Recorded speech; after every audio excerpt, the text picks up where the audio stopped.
Hello friends, welcome to Viji Thiyags. இன்றைக்கி காராமணி வாங்கிட்டு வந்து பருப்பு உசிலி செய்ய போகிறோம். வாங்க பருப்பு உசிலி எப்படி செய்யலான்றதை பார்க்கலாம். இப்போ நம்ம பார்க்குறது காராமணி, பச்சை காராமணி. இதில் நம்ம பருப்பு உசிலி பண்ணால் சூப்பராக இருக்கும். நல்லா 20 பல் பூண்டு, 10 பல் சின்ன வெங்காயம், நல்லா காஞ்ச மிளகா, இஞ்சி, அடுத்தது கடலைப்பருப்பு. இதோடு சேர்த்து பருப்பு உசிலி பண்ணோன்னா காரக்குழம்புக்கு பார்த்திங்கன்னா சூப்பராக இருக்கும். கவு பீன்ஸ் அப்படின்னு சொல்லுவாங்க இந்த காராமணியை. இதில் இருக்க பயிறு வகைகள் தான் நம்ம சாப்பிட்ருப்போம். வெள்ளை கலரில் இருக்கும், சிகப்பு கலரில் இருக்கும். ஆனால் இதை மாதிரி முழுசாக சாப்பிட்டோன்னா நிறைய நார் சத்து கிடைக்கும். நல்ல ஒரு லைட் இனிப்பான ஒரு டேஸ்ட்டு, ரொம்ப சூப்பராக இருக்கும். அது எங்கே மார்க்கெட்டில் பார்த்தாலும் கண்டிப்பாக இந்த காராமணியை வாங்கி சமைச்சி சாப்பிடுங்க. அவ்வளோ சத்துக்கள் பார்த்திங்கன்னா இதில் இருக்குது. நல்லா பீன்ஸு கட் பண்ணுற மாதிரி தூளாக கட் பண்ணி எடுத்துக்கோங்க. உப்பை போட்டு நல்லா சுடுதண்ணி கொதிக்கும் பொழுது கட் பண்ணி எடுத்துருக்க இந்த காராமணியை போட்டு நல்லா ஒரு 5 நிமிஷம் வேக வச்சு எடுத்துக்கோங்க. ரொம்ப குழையாக வேகக்கூடாது. நமக்கு ஒரு 80% வெந்தால் போதும். அப்போ தான் டேஸ்ட்டு பார்த்திங்கன்னா சூப்பராக இருக்கும். பருப்பு உசிலி செய்கிறீங்கன்னா காய்களை குழைய விட்டிங்கன்னா ருசி நல்லாவே இருக்காது. நல்லா ஒரு 80% இருந்தால் தான் வாயில் பார்த்திங்கன்னா நறுக்கு முறுக்குன்னு நமக்கு டேஸ்ட்டு சூப்பராக இருக்கும். ஸோ இதை நம்ம வேக வச்சு தனியாக எடுத்துப்போம். இதில் வடிகட்டுற தண்ணி வச்சு ரசம் வச்சிங்கன்னா இன்னுமே டேஸ்ட்டு சூப்பராக இருக்கும். பருப்பு உசிலிக்கு அரைக்க வேண்டிய பொருள்னு பார்த்திங்கன்னா நல்லா 4 காஞ்ச மிளகா அடியில் போட்டுக்கோங்க. 1/2 ஸ்பூன் சோம்பு, இதை அரைச்சே போட்டிங்கன்னா தான் உங்களுக்கு வாசனை நல்லாயிருக்கும். 1/2 ஸ்பூன் உப்பு, 10 பல் பூண்டு, எல்லாமே அரைச்சி எடுத்தால் தான் டேஸ்ட்டு நமக்கு சூப்பராக இருக்கும். இது கூட என்ன பண்ணுங்கள், பெருங்காயத்தூள் அதையும் ஒரு 1/2 ஸ்பூன் போட்டுவிடுங்க. கமகமன் வாசனை தூக்கி கொடுக்கும். இன்றைக்கி 1/4 கிலோ போல் நான் ஊற வச்ச கடலைப்பருப்பு போட்டிருக்கேன். எல்லாத்தையும் ஒன்றா அரைச்சி எடுத்துட்டோன்னா நமக்கு வேக வச்சு செய்கிறதுக்கு சூப்பராக இருக்கும். கர்ப்ப காலத்தில் கர்ப்பிணி பெண்களுக்கு தேவையான அனைத்து ஊட்டச்சத்தும் இந்த காராமணியில் இருக்குது. முக்கியமாக கர்ப்பிணி பெண்கள் இந்த காராமணி நிறைய எடுத்துக்கோங்க. வயிற்றில் இருக்க குழந்தைக்கான நோய் எதிர்ப்பு சக்தியை அதிகமாக்குறது தான் இந்த காராமணி. இப்போ அறிவியல் ஆய்வில் பார்த்திங்கன்னா கண்டுபிடிச்சிருக்காங்க. கேன்சரை தடுக்கக்கூடிய நார் சத்து இந்த காராமணியில் நிறைஞ்சிருக்கு. முக்கியமாக இது சில சீசனில் மட்டும்தான் கிடைக்கும். எப்போ நமக்கு அந்த காராமணி பிஞ்சாக வருதோ அப்போ தான் அறுவடை பண்ணி விற்பாங்க. அதுக்கடுத்து முத்த ஆரம்பிச்சிருச்சுன்னா உள்ளே இருக்க பயிறு வகைகள் தான் நமக்கு கிடைக்கும். பருப்பு உசிலி செய்கிறதுக்கு இப்போ நம்ம நல்லா கொரன்னு அரைச்சி எடுத்துருக்க இதை அப்படியே உருண்டையாக பிடிச்சி இட்லி தட்டில் வச்சு நீங்கள் ஆவி காட்டிக்கோங்க. இதை ஒரு 10 நிமிஷம் வேக வச்சு எடுத்து நல்லா உதிரி விட்டுட்டு நம்ம வேக வச்சு எடுத்த காராமணியை தாளித்து போட்டு இதை உதிரி விட்டதை மேலே போட்டு 2 கலரிட்டிங்கன்னா பருப்பு உசிலி அவ்வளோ சூப்பராக இருக்கும்.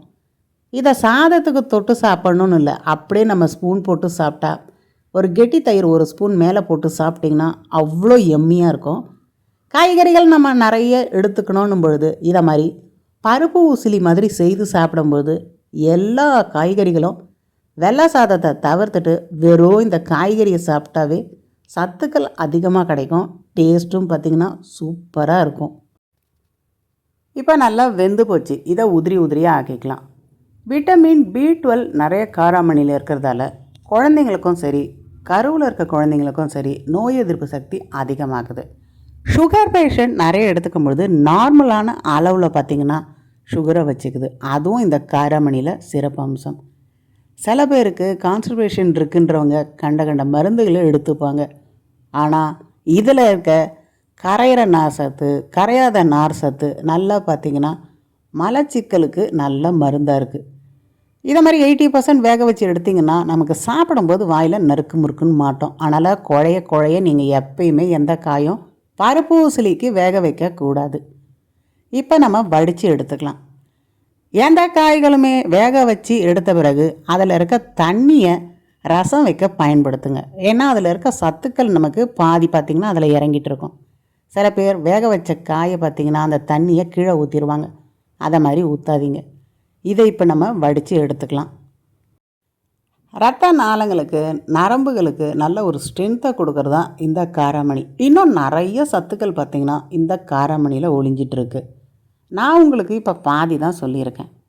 கொஞ்சமாக எண்ணெய் போட்டுட்டு கடுகு, சீரகம் இதை போட்டுக்கோங்க. பொரிஞ்சு வந்த பிறகு நம்ம வடித்து எடுத்துருக்கோம் பாருங்கள், இந்த காராமணியை போட்டுக்கோங்க. இதில் நமக்கு பாதி உப்பு இருக்குது. அடுத்தது நம்ம அரைச்சிருக்கோம் பாருங்கள், அதுலேயும் பாதி உப்பு இருக்குது. டேஸ்ட்டு பார்த்துட்டு தேவைன்னா நீங்கள் கொஞ்சம் உப்பு போட்டுக்கோங்க. இப்போ உடச்சி எடுத்த இந்த வடைகள் இந்த அளவுக்கு உதிரி உதிரியாக இருக்கணும். நமக்கு முழுசாக இருந்ததுன்னு வச்சுக்கோங்களேன், அங்கங்கே உருண்டையாக இருக்கும். இந்த மெத்தடில் அவிச்சிட்டு உதிர்த்து போட்டு நீங்கள் செய்தீங்கன்னா டேஸ்ட்டு சூப்பராக இருக்கும். ஒரு உப்புமா சாப்பிட்ற மாதிரி இருக்கும்.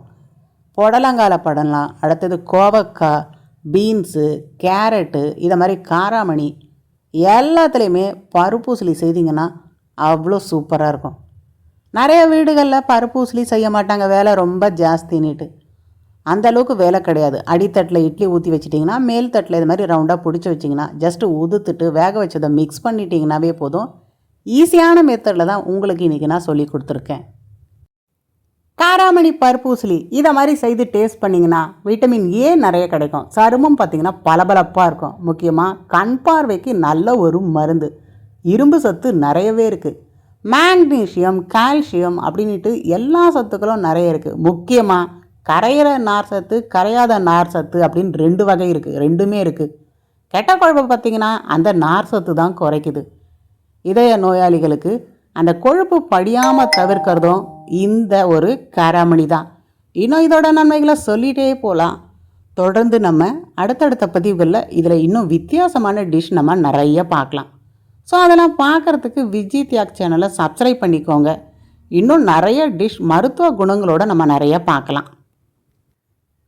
கேலரிஸ் பார்த்திங்கன்னா இதில் குறைவான அளவு இருக்கிறதால நல்லா ஒரு தயிர் போட்டு சாப்பிடும்போது நல்ல ஒரு ஃபில்லிங்காக இருக்கும். இதை மாதிரி சாப்பிடும்போது நமக்கு வெள்ளை சாதமே தேவைப்படாது.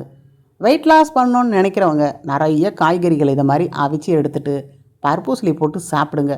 மத்தியானம் லஞ்சுக்கு வெறும் பருப்பூசலியே போதும், அவ்வளோ சூப்பராக இருக்கும். காராமணி கிடைக்கக்கூடிய சீசனில் கண்டிப்பாக இதை மாதிரி செய்து சாப்பிடுங்க. இதய நோய், புற்றுநோய், அல்சைமர் இந்த நோய் வரதை தடுக்கிறதா இப்போ பார்த்திங்கன்னா ஆராய்ச்சிகள் வெளியிட்டிருக்காங்க. ஸோ எவ்வளோ நன்மை இருக்கிறத நம்ம டேஸ்ட்டாக வித்தியாசமாக நிறைய செய்து சாப்பிடலாம். இதிலிருந்து முழுசாக வரக்கூடிய காராமணி பயிறு, அந்த பயிரை வச்சு கட்லட் செய்தாலும் டேஸ்ட்டு சூப்பராக இருக்கும். ஸோ இன்றைக்கி நான் செய்த இந்த காராமணி பருப்பு உசிலி நல்லா கெட்டி தயிரோடு வச்சு சாப்பிடும்போது அவ்வளோ யம்மியாக இருக்குது. கண்டிப்பாக நீங்களும் செய்து பாருங்கள். உங்களுக்கு டேஸ்ட் எப்படி வந்ததுன்னு மறக்காமல் கமெண்ட்ஸில் சொல்லுங்கள். இந்த பருப்பு உசிலிக்கு காம்பினேஷனாக ஒரு புளிக்குழம்பு மாதிரி இருக்கும், ரொம்ப டேஸ்ட்டாக இருக்கும். இதை நாங்கள் அறுசுவை குழம்புன்னு சொல்லுவோம். நல்லா பாவக்காவை நறுக்கி போட்டு எண்ணெயில் வதக்கிட்டு இதில் வெல்லம், புளி, உப்பு, காரம் அப்படின்ட்டு எல்லா சுவைகளும் போட்டு கொதிக்க வச்சு எடுத்தோன்னா அவ்வளோ சூப்பராக இருக்கும். ஸோ ஒரு சாஃப்டான பருப்பு உசிலிக்கு இதை மாதிரி அறுசுவையும் கலந்த இந்த குழம்பு வச்சு சாப்பிட்டோன்னா நல்லாயிருக்கும். தயிர் சாதத்துக்கும் இந்த குழம்பு சூப்பராக இருக்கும். லைட்டாக ஒரு தித்திப்பு, லைட்டாக ஒரு கசப்பு, லைட்டாக ஒரு புளிப்பு, உப்பு, காரம் அப்படின்ட்டு எல்லாமே ஒன்றோட ஒன்று போட்டி போட்டுட்டு அவ்வளோ நச்சுன்னு இருக்கும். அடுத்தது நம்ம பார்க்க போகிறது அறுசுவை குழம்பு.